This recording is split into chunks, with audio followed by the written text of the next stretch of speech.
এটা একটু ক্ল্যারিফাই করা আমার প্রয়োজন। সো এই তিনজন হচ্ছে পার্টিকুলারলি তালিমুল মিল্লাত, যেটা যাত্রাবাড়িতে বলা হয়ে থাকে যে জামাতের ব্রিডিং এবং হিজবুত তাহরির জন্মস্থান হচ্ছে এগুলা। সো এরা কিন্তু তিনজনই, আশ্চর্য ব্যাপার হচ্ছে তিনজনই একই মাদ্রাসা থেকে এসেছে। এই জায়গাতে আইএসআই এর একটা বড় ফান্ডিং ছিল। আপনারা জানেন যে বাংলাদেশে এখন সবাই জানে যে এই পুরো 5ই অগস্টের ঘটনা ঘটেছে সিআই এর পুরো জাল বিছানো ছকে, যেখানে হেল্প করেছে আইএসআই এবং আরো অনেকেই সেখানে জড়িত ছিল, সেগুলো আর আমি বিস্তারিত বললাম না। তাহলে এই যারা এগুলো বলছে তারা সবাই পাকিস্তানপন্থী। তাহলে কার খুব লাভ হয় ইন্ডিয়ার সাথে যদি আমি একটা ঝামেলা করতে পারি, কাশ্মীর সীমান্তে আমি একটু উস্কে দিতে পারি, বাংলাদেশের সীমান্তে, সেটা হচ্ছে পাকিস্তান। এই জন্য আমি এটাকে প্রক্সি ফিল্ড বলছি, যে এখানে পাকিস্তানের ইন্টারেস্ট আছে।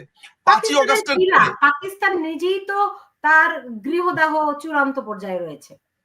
না না, সেটা তো আপনি এইসব প্রশ্ন করলে তো আমি বলতে পারি যে ওদের ভাত খাওয়ার টাকা নাই, অর্থাৎ আমার 1 টাকা ওদের মনে হয় 3 রুপি বা 2 রুপি, অর্থাৎ ডাবলের বেশি।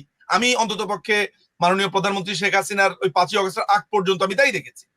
কিন্তু ব্যাপারটা তো এইটা না, মানে যখন আপনার, যেমন আপনার হামাসের কি প্রয়োজন ছিল আপনার ধুম করে ইসরায়েলকে আপনার এই অ্যাটাকটা করার? ও তো নিজেই ঠিক মতো বাঁচতে পারে না। হ্যাঁ, কারা অ্যাটাক করেছিল? হামাসই তো করেছিল। সে জানে সে ইসরায়েলের সাথে পারবে না, কেন করেছে? সো আপনাকে এইসব জিনিস ভাবতে হবে যে কেন হচ্ছে, যে পাকিস্তান ভাত খেতে পাচ্ছে না কিন্তু তারা ডিস্টেবিলাইজ করে রাখছে তাদের শত্রুকে। সো বাংলাদেশকে একটা যুদ্ধ গ্রাউন্ড তারা বানাতে চায়। এই জন্য বাংলাদেশের রেজিম চেঞ্জও তাদের দরকার ছিল, সিআইএর সাথে তারা মিলেছে। ফলে আপনি এই পার্সপেক্টিভটা নিয়ে যখন আলোচনা করছেন তখন আপনাকে এই জায়গাগুলো একটু দেখতে হবে। এই হলো ব্যাপার।